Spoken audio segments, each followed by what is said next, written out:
explain this to us. Nurse, registered nurse, um, Miss Universe competition, politics, senator, and parliamentarian. And then now, and this is a good way for me to introduce the O2N way. Several different Nicoles. You mentioned earlier that you actually have to put on a different type of personality. How do you manage all these various commitments? By keeping grounded, I am surrounded by a family and a number of persons who provide me with unbelievable support in everything I do. My husband calls me the ideas woman because every day I generate at least 50 different ideas, many different things that I do. So and he always has to be one of the soundboards, these ideas. He's a soundboard, my mother's a soundboard, some of my close friends are soundboard. But Talbot, that's just how I live. If I do not have an idea almost every hour or so, then something is intrinsically wrong. I generate ideas as I live and as I breathe. And the day I stop doing that is the day I die. Because I must be working on something. I must have the next thing to do in order to keep me going. And in terms of balancing all of those things, sometimes it gets a little bit tiring, I will admit. But as I mentioned before, once I continue to have the support that I do have, to understand that all of these ideas and all of these different forms of passion that I drive in different things, it forms who I am. Once people who are around me understand, continue to support that, then I'm perfectly fine. You founded Oxygen with Nicole, O2 and the OT1 way. Um, Tell us about the impetus, what Oxygen is, and what was the impetus for it? Okay, in 2015, Trinidad and Tobago was experiencing another general election. And during those elections, the conditions in the country were particularly big with strife. And during that electoral period, I was also kind of embroiled in the midst of a number of different things because it was in the midst of those elections that I resigned as chairman of a political party that was in government. So that in itself was a news headline, and so I was dealing with that. And then so after that resignation, I left the parties in government, which is another headline. Then in the midst of that, there was all this talk about what are you going to do, what's next for Nicole in terms of politics and so on.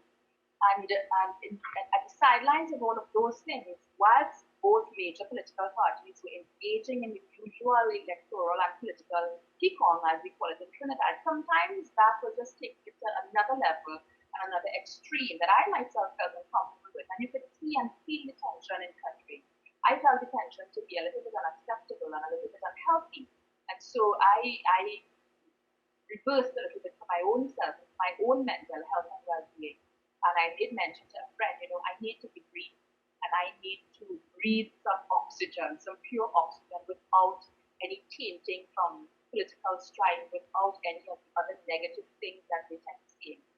And so my form of oxygen is always debriefing with some of those same women who are always around and who always have my back. And then I said, well, if I'm doing this and I'm getting oxygenated by this, then why not expand the concept? And my friend agreed with me immediately. And from that, I took the idea to Richard Young, and he agreed with the concept, found it to be totally appropriate and something that was really needed at that point in time. And he added a creative dimension to it. And that is why the three watchwords for the O2FB is to create, to connect, and to cohere.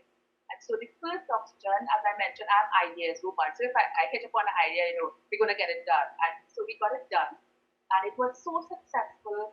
And people, the women who attended it was almost such a wonderful event. It's something that you have to experience in order to really understand the strength and the power that passes through the room when you have persons connecting and cohering in a creative environment, in a safe space. How did you how did you come up with the speakers for the event? Was there a particular criteria? Were they among your core group of as you call them, oxygen providers, core group of female friends? How did you come up with them? The first group of speakers were women that I was acquainted with. The majority of them were women that I was acquainted with and whom I felt would have a good story to share. They were women with whom I was intimately acquainted with. Some of them, it's just one of the speakers I had not known, and I had heard about her story, and I found it so powerful that I felt that she needed to be part of the first panel. So for the first panel, I included Elizabeth Montano, who's mother of Super Superstar Marshall Montano. And Mrs. Montano, always the lady, as I call her, we share a very good, very strong relationship, so that I know what she could have brought to the table, and she certainly did bring it. One of the other speakers at that first event, Pastor Stolmeyer White, also a very dear friend of mine and someone who had grown with me and was a part of the political process. And her father, of course, she known her father, who was tragically lost. Her father, Jeffrey Stolmeyer, he was a former West Indian cricketer. Then I had Michelle Charles, that's the woman who I was not really acquainted with, but I was acquainted with her story, a phenomenal woman who went through insurmountable challenges and just came out on top every single time. And then, of course, I included Richard Young, because even though I was looking at catering for women, I felt that Richard's story is a story that needed to be told. It's something that I always felt, that people are not really aware of his level of genius. And he tends to hide that level of genius. He's not even aware of that. And so I said, this is an opportunity for you to begin to share that story and to really explore that part of itself. And they all came together so beautifully. It was as if everybody met and shared and said, okay, well, I'm going to talk about this, we're going to talk about that, and we're just going to come together. But they did not meet before. And the cohesion and cohesiveness in the room was just phenomenal. That was the first event. Was the result there? Was that what you were looking for when you started Oxygen? Oh, absolutely. Mm-hmm. It confirmed what I thought it would have confirmed, which is that there was a gap for this type of thing, and that it needed to be done, and that I am heading in the right direction. Sorry, Nicole, go ahead. No, go ahead. What stood out for you at this event, the first one? The first event, the thing that stood out for me the most was the fact that even though it was very well coordinated and very well created, the level of output from everybody was phenomenal. Anyone who would have stood on the outside or the outskirts of this event would have felt that that event was planning for a year and a half, that everybody, as I said, was very coordinated, a safe space concept was well researched, and that there was a book written on all of this and a textbook as to what the outcome should be. There was no textbook or anything involved, but yet every single thing fell together. And that clearly demonstrates that this was beyond me. What had you hoped that was the main thing the attendees took away from this event? That with whatever the circumstances are in your way, that you can surmount them, and that you can surmount them with pride, you can surmount them with your head held high, and you can surmount them looking great at the end of the day. All right, Nicole, I'm going to put a spotlight on your emotions for a moment here. You're sitting there or standing there, you're listening to these speakers, you're witnessing the birth of this idea, your idea, and it's unfolding, and these speakers are telling their stories. What were you experiencing at the time? Describe it for us. I was experiencing a significant level of fear, because whenever you are going into a territory of the unknown, of course you will experience some measure of fear. And I was heading into a territory of the unknown. Because of my behavioral risk management and psychological training, I understand what it's like to explore emotions. I understand what it's like to open events and to be able to force persons to an event that would have been like altering. So therefore, I understood what the risks are when you're dealing with this type of emotional unpeeling and unraveling in front of those persons. So that I was experiencing that level of fear in terms of managing the process as well as the what's. Because when you experience something so powerful, there are expectations. And so I was sitting there and listening to this, and in addition to being amazed at the stories and the experiences that were being shared, I was also figuring out in my mind what next. How would you compare that stage with the political stage you found yourself in? Each part of my life, I place in a different compartment, and that is one of the ways that I managed to keep myself safe. So that if I were to open that compartment that holds politics, I would say that there is a thread that runs through each one of these compartments, and that thread would have been born out of my listening experience.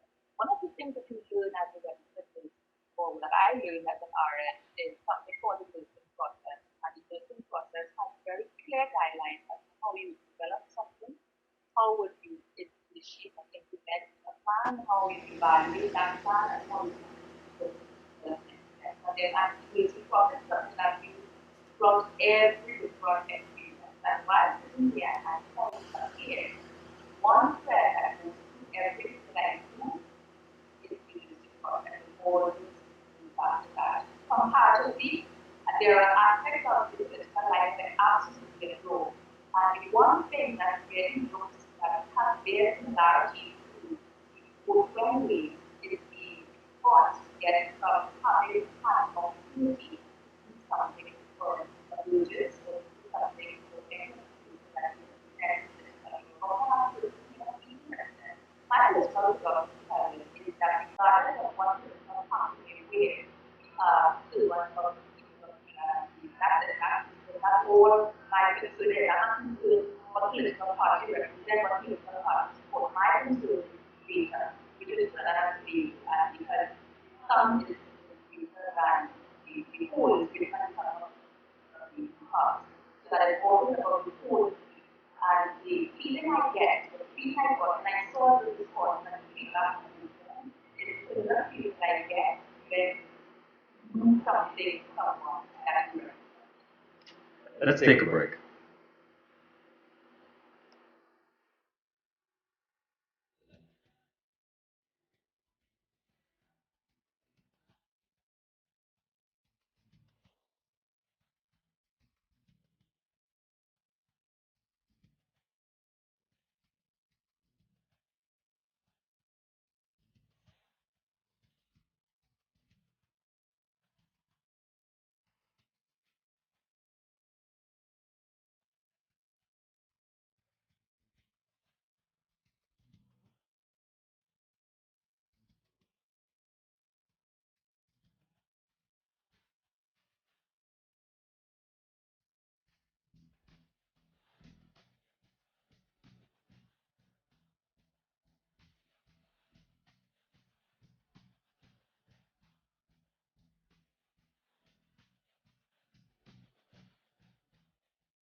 We are back with Nicole Dyer Griffith.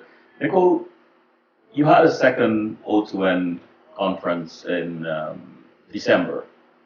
Can you tell us a little bit about that? We're not hearing you. correctly. Yes, I'm hearing you now. Go ahead. That was O2N2 and it was held on my birthday, which is 20th of December. So for that event, we were a little bit trepidation because of the time. In Trinidad and Tobago, we love working home. And having an event 5 days before Christmas poses its own challenges. But to my absolute pleasure, the room was filled. We had over 300 women, and it was another stunning experience. What what were some of the reactions from the attendees on the second one? But after the event, because the event went on for a little bit longer than I had anticipated, and one of the things that I always measure an event by is the participant, is the audience participant reaction. And hours after the event, they were just sitting there and waiting. They refused to leave the room. we had to literally, after the game, we finished, thank you so very much, Ms. Udit. One very special woman who came from a very far location in Vietnam. So she was just so real, and tell me one thing that I love about people, people who are real, ability to be honest, and she came and she said that the experience itself, having the opportunity to be around people that she would saw on TV and she would have video and she see her papers, she felt so special to be around people like that and talk to them. And same thing you asked me a little earlier on when people meet me, what they think. But everybody's so normal and so nice. And so a simple experience like that many of us tend to take for granted really was like shaping type of scenario because it was there to hear her speak. It spoke to her that she was good enough to be in a room with all of these other persons. She was good enough to be a part of this event. She was good enough to be with everybody else. And she left there feeling so empowered out of full, simple expression and appreciation. It was just fabulous. Another very memorable comment was this young lady. She told me her name here. She stood up and she started expressing her appreciation for the women who shared. And she just burst into tears. And she's like, I have no reason, I don't understand why I'm crying. I'm not sad or anything. I'm actually quite happy. I'm filled with joy. So I get these tears of joy. And she's just crying away. And I don't know why I'm crying, but she was so filled with emotion. It really spoke to me. And at the end of each event, we have a very special executive performer who will take us back into a realm of this realm of equilibrium. And that male performer, he came up to do his performance and he was speechless. He had to ask for a moment or two before he actually performed based on the tenor of the sharing of some of the women. He began sharing and he understood things now from a very different perspective, having been a part of the experience. So for that and so many more, it's really a powerful experience. So now let me bring the spotlight back again. This is on your emotions. This is your second event. What are you thinking as the event unfolded? Same thing. What next? When that was fantastic. When 2 was phenomenal. So therefore, whatever comes next must make sense. There must be some measure of sustainability. Now that people's expectations are lifted, there must be sustainable development for the When wave, for Option Nicole, because people's expectations are so high now, those who would have attended the event. So what's next? I mean, I will be very honest with myself, and whilst people were sharing, and part of me is absorbing what is being said, but there's another part of me saying, Nicole, how are we going to do this? What are we going to do? Sustainable. This cannot end. This must develop. It must grow. It must continue. How do we do this? Well, one of your, I noticed one of your objectives, one of O2N's objectives, is the provision of a safe space for the sharing of information. I really like that. How do you believe these safe spaces can be created and by whom? The safe space concept is not a new concept. It's a concept that is used internationally, particularly when you're dealing with societal issues. And an example of a safe space, for example, in workplaces where you have a workplace that is cognizant of its social responsibility and that they put in a daycare center for its employees and so that they would have created a safe space, the children of the employees, which of course in the end would ensure that the workers have a peace of mind and continue working very well. So that the safe space concept could be replicated in a number of different areas. The way in which I utilize the safe space concept is by ensuring a number of factors were put in place. And one of those factors included the location of hosting the event. I always chose a location that would offer and afford a measure of comfort, a measure of safety, and a measure of my being able to transform the space into what I want it to be. In terms of the underpinning, intellectual underpinning, the moderation of the event, the second event was carefully chosen. And it's someone who understands psychodrama, someone who understands, who has an underpinning of behavioral psychology, who understands sociology, who understands our culture and understands the various cultures within which we operate, who also understands how to take persons on a journey, because that's very important when you're particularly dealing with persons' personal stories. So therefore, Richard Young, I asked to moderate the second movement. And he did a superb job having this intellectual background and to be able to transform that intelligentsia into utilizing the safe space concept and marrying that with storytelling methodology really created something amazing. So storytelling is at the center, the nucleus of this whole. Absolutely. Wow. It is one of the tenants. It is one of storytelling is one of the tenants, psychodrama is one of the tenants, safe space concept is another one, and treating every participant just as special as the next one. Because there are certain things that I ensure must be there. It must have the face must be top of the line, the refreshments must be top of the line, people must feel special, they must feel that they're coming into an environment where they're just free to open themselves and listen and absorb. So all of these things, the physical environment, plus all of those tenants are very important in terms of the overall development of the concept. So that is why one of the what next for me is really concretizing and hitting the concept so that it's almost there, almost like a brand Bible that goes along with the U2NB, so that when you read it, you understand, oh, so this is the U2NB. What is the